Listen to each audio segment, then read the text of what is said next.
تفسیر القرآن آج کا سبق سورۃ الفرقان آیت نمبر 4 سے 6 تک۔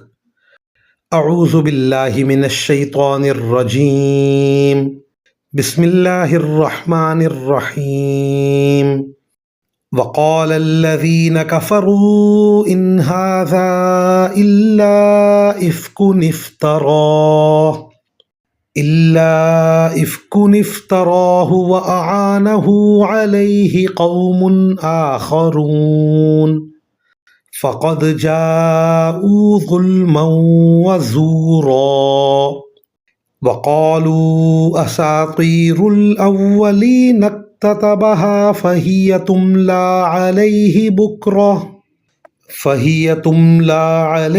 بکرۃ وأصیلا قل انزلہ الذی یعلم السر فی السماوات والارض انہ کان غفورا رحیما۔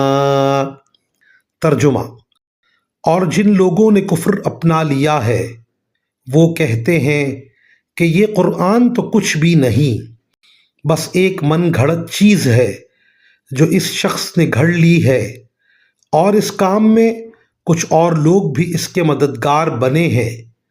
اس طرح یہ بات کہہ کر یہ لوگ بڑے ظلم اور کھلے جھوٹ پر اتر آئے ہیں، اور کہتے ہیں کہ یہ تو پچھلے لوگوں کی لکھی ہوئی کہانیاں ہیں جو اس شخص نے لکھوا لی ہیں، اور صبح و شام وہی اس کے سامنے پڑھ کر سنائی جاتی ہے۔